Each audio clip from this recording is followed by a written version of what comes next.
l'élégance républicaine dans tout ça? Le président de la République a fait 2 fois le tour du Sénégal. Jamono jooju voilà kii di le président Abdoulaye Wade jéemul benn yoon tegal ko ay ndëgg sërëx comme ni nga ko gisee li nga xam ne njort neen moo nekk di ko orchestré contre le président Ousmane Sonko. waaw la différence entre président Macky Sall ak président Abdoulaye Wade c'est que le président Abdoulaye Wade est un intellectuel pur et dur. maanaam président Wade même bo si contradiction yu gën a métti day taxaw parce que l'intellect boobu accepter na contradiction bi fu muy gën a métti et sachant reconnaître raison day toog ne la wax nga dëgg. ça c'est Abdoulaye Wade. ba pare nag quand même yor benn il est quand même Abdoulaye Wade est rassembleur. parce que ñun ñëpp nga xamante ne on s'est ligué contre Abdoulaye Wade par rapport le 23 janvier autant pour moi 23 juin par rapport au quart bloquant vice-présidence bu ñu fa gën a ñëpp gis en tout cas ñu ne ko kii fu mu jëm ba pare 3e mandat. terewul que Abdoulaye Wade a gardé intact sympathie ak affection boo xamante ne sénégalais yi am na nañ ko. ñëw nga indi président Macky Sall bu fekkente ne si wàllu liggéey na fi loo xamante ne si wàllu construction xëy na ñoom ñoo jaayul liggéey bu mu def liggéey na fi est-ce que montage yu mu def ay montage yu baax la kooku tam on peut en parler loolu mais sur le plan politique président Macky Sall sur le plan politique les démocrates restent sur leur faim kooku mooy dëgg bi parce que xaaroon nañ ak moom leneen lu dul coow boo xamante ne mooy coow bu ñuy wax tey et ça c'est un vrai problème le Sénégal pensait avoir Sénégalais yi dañ fawul que dépassé nañ woon cap bi et pourtant le président a travaillé comment se fait-il que président mën a liggéey def lu mu def investir def ba nga xamante ne si élection yi passé lan doon teg si kaw table bi les réalisations du président de la République pourquoi ça ne passe pas pourquoi président dem PUDC liggéey fii si biir dëkk yi ay les voies de comment dire les voies des productions agricoles facilitation def fi liggéey pourquoi ce n'est pas passé aux yeux des Sénégalais mais parce que tout simplement il y a quelque chose boo xamante ne ñëw na fi tey et les gens l'attendaient à ce niveau-là moo doon le rendez-vous de la démocratie le bilan immatériel et sur ce point-là désaveu bi yëpp fa la ne sans compter que tey du point de vue économique mais bu ñu génnee def le tour mais les gens souffrent. Est-ce que c'est le président moom moo comptable affaire bi bon il y a quand même le Covid. lan la si mën def na lu mu si mën mais c'est le monde entier qui en a souffert il y a la crise russo-ukrainienne le monde entier mu ngi souffrir te dina continuer donc il a des marges très très très faibles nous on passe notre temps à parler de politique alors que tu n'as pas 600 000 Sénégalais quand même qui contribuent di fay impôt donc ces marges de manœuvre sont très très très minces donc s'il faut maintenant en plus indi benn situation politique boo xamante ne des plus tendus avec ñuy tirer ay lacrymogènes fii dafa am loo xamante ne Sénégal tey nous sommes très fragiles Sénégal dëkk bi dafa fragile la demande sociale est énorme le pouvoir d'achat bi bon kër boo munti dugg tey mais oui da ngay def ay reportages jeunes yi dans les familles c'est peau de chagrin nit ñi daawoon na nekk da nga ndekki añ mais reer bi doko mais bu ñu demee ba nga xamante ne léegi ndekki bi da nga koy zappé pour añ rek mais nga xam ne que dëkk bi mu ngi dugg ci situation qui est assez tendue catastrophique dinañ ñëw Charles si loolu mais balaa ñuy tëj li nga xam ne mooy chapitre Ousmane Sonko pour paraphraser ku mel ni comme le professeur Mary Teuw Niane moom mi fi nekkoon ministre moom nee na on ne peut pas imaginer dans ce Sénégal une élection en 2024 sans Ousmane Sonko donc du coup l'épée de Damoclès bi nga xam ne mu ngi ci boppam bi mu nekk cette affaire regrettable Adji Sarr Ousmane Sonko nga xam ne mën nañu wax ne avec ses lots de morts et ses lots de conséquences tey qu'est-ce qu'il faut par rapport à ce dossier Charles plus concrètement selon vous? Moi je pense que c'est un dossier honnêtement pour moi il est allé trop loin. waaw moi honnêtement il est allé trop loin pour moi ce dossier-là am na lu ma loo xamante ne mën naa ko comprendre gëm am na lu ma mënul gëm. am na loo xamante ne mënuma ko gëm. parce que quand même tam il faut qu'on justice elle est là pour tout le monde. Justice est là pour tout le monde. Moi cette thèse de je le dis honnêtement le viol là. Bon en tout cas voilà bon ça veut dire quoi bon maintenant il y a une justice moi je suis pas juge je suis pas avocat mais moi bon elle me laisse elle me met voilà quoi. Faut dire les choses telles qu'elles sont. On est allé trop loin avec ce dossier là. xam nga état état bu buggee dal sa kaw mënoo ko empêcher mu dal sa kaw. état pour mu bañ a dal sa kaw benn affaire rek la éthique. état bu amee éthique mais état bu buggee dal sa kaw par tous les voies moyens bu ko neex jël da lay daaneel mais éthique mooy tax du dal sa kaw. éthique rek moo mën a tax état bàyyi la yow nga assumer sa liberté éthique moo mën a tax man ma ñëw toog fii di wax. Il y a des pays qui ne respectent pas cette éthique démocratique là. loolu moo am mais pour moi cette affaire là elle est allée trop loin. dafa aller trop loin c'est indigne de nous-mêmes. Maintenant je vais pas juger l'homme mais pour man elle est allée trop loin et mujjul nekk benn épée de Damoclès sur Sonko non seulement. Pour moi, c'est une épée de Damoclès sur notre démocratie, sur notre cohésion sociale, sur notre entente, sur notre économie. Gis nañ fi loo xamante ne mars lu fi xew 2021 mais da ngay toog nga xool nga xam ne que ça c'est lii dootul c'est pas des émeutes simplement non dafa am loo c'est très profond le mal que nous sommes en train de vivre.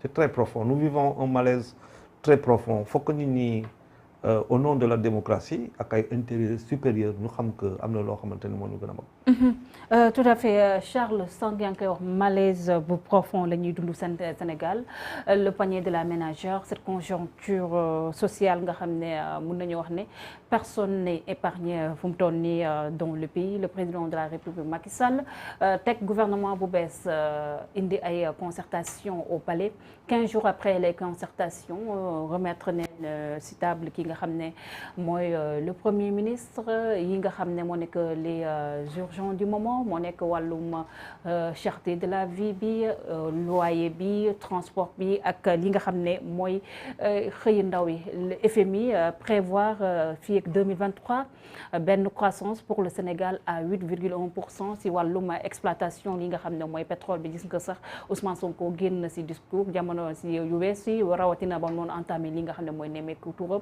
di fustiger li nga xam ne moo nekk c'est 10% surtout par rapport à cette croissance de 8% qui peut être bénéfique pour le pays mais bu ñu xoolee aussi voilà pourcentage bu ndaw bi nga xam ne am nañ ko si wàllum gaz beeg pétrole bi est-ce que yaakaar nga ni li nga xam ne moom lay Sénégalais yëpp di xaar pour ñu baisser ko drastiquement si loyer bi ak li nga xam ne mooy dund bi mun nañ ko xaar Charles. man maa ngi lire il y a peu c'était benn document boo xamante ni bu am solo. qui était le Economic Wars. qui plaçait Sénégal en tout cas si pays yu gën a jox ko benn notation bi. classé ko si pays yoo xamante ne ñoo gën a fiable.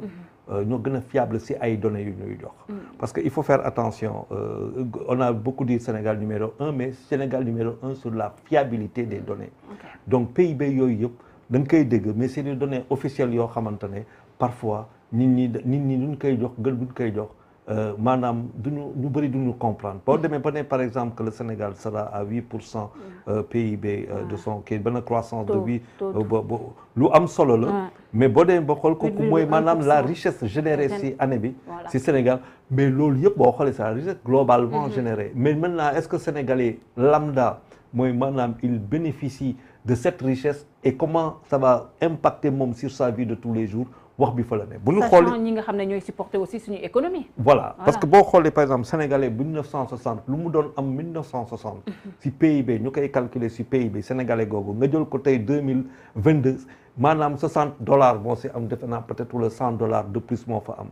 donc en 62 ans c'est une évolution. $100 donc évolution bi bëriwul. bu ñu xoolee dañuy ne chaque fois que nous sommes avec des gouvernements libéraux depuis 2000 ñu xool.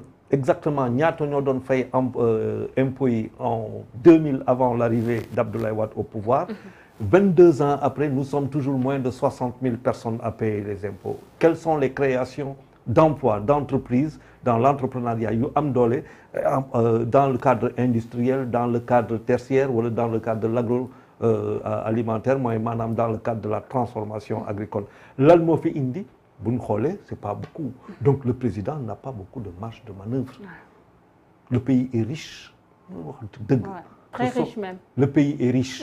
yàlla lu ñu may moom macha allah boo demee nga xool l'aménagement boo xoolee loo xamante ne les informations que nous avons sur les mines, les informations que nous avons sur les terres agricoles, les informations que nous avons sur l'eau et tout ça nga xool après jëf ba fa lañ ayul. Donc actuellement le président prend des décisions très fortes. Pour dire la vérité, il prend des décisions très fortes, mais qu'est-ce qu'il peut faire? C'est difficile. Pendant que moom mu ngi def lii ñu ngi koy ne ouais mais attention le taux d'emprunt warul dépasser 70% de ton PIB. Donc comment tu munoo dem après ñu ne la non mais attention fii il faut que le déficit budgétaire 6% c'est beaucoup. Mënul continuer donc yan la mën a am c'est vendre. Et donc quand tu vas vendre mais tu vends quoi? Tu vends aux autres ce que tu as. Tey suñu or dañ koy jaay pourquoi est-ce que mën nañ ko liggéey pour ñun téye ko fi pour ñun réflexion a ngi foofu. D'autant que notre monnaie basée en France sur une réserve d'or c'est très complexe quoi. Donc pour ne pas peut-être aller très loin c'est-à-dire que tey nous avons un sérieux problème. Problème bi mooy que la production nationale te tam boo waxee production nationale souveraineté alimentaire mais naka nga mën a am souveraineté alimentaire bu fekkente ne amoo suuf. boo laalee suuf bi coow bi bëri politiciens yi ñëw ku nekk ñëw am lu mu wax.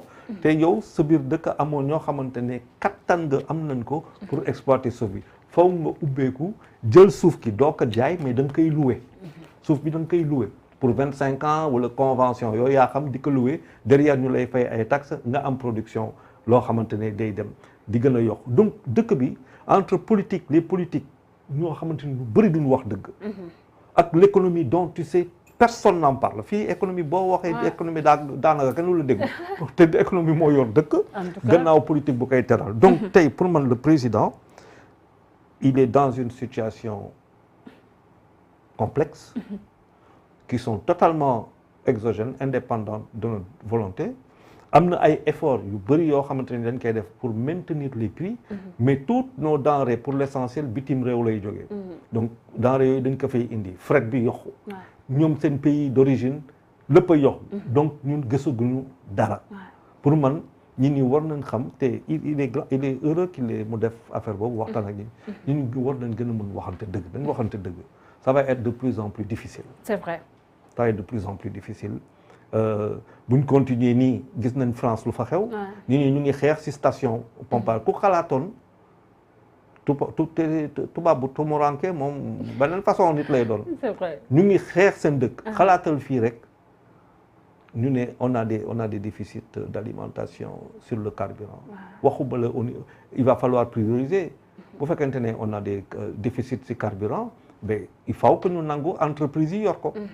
parce que ñoom ñoo mën a pour doon mais tam ndax li ñuy dem liggéey. parce que ñu nangu voilà di jël def covoiturage et tout ça nous sommes dans cette dynamique là c'est-à-dire que il y a beaucoup de choses qu'on doit savoir. il faut que ñuy waxante suñu biir c'est pas catastrophique. le président pour le moment il arrive à maintenir des prix mais jusqu'à quand. et sur qui nee na 2024 sur 6400 milliards. C'est une année sociale 45% day dem ci social. mais bu demee ci social. est-ce que social sax mooy yor réew surtout aussi bu ñu gisee voilà les recommandations et les avertissements du Fonds monétaire international aussi sont là aussi. waaw mais bon xam nga de temps en temps ñooñu il faut savoir faire comme Abdoulaye Wade ban leen dégg. parce que man les écoute c'est ça le problème. waaw mais parce que il est un peu tenu mais bu fekkente ne tu vois dañuy jël 45%. de 6400 milliards bu fekkente ne parce que c'est un projet de budget est-ce qu'à l'arrivée moom la ñuy am xamuñu. mais boo war a jël 45% de ton budget dugal ko dans le social te social googa da ngay fay étranger donc étranger yi ñooy jël suñu xaalis donc on travaille pour eux. Macky finalement Charles su ma la déggee li ngay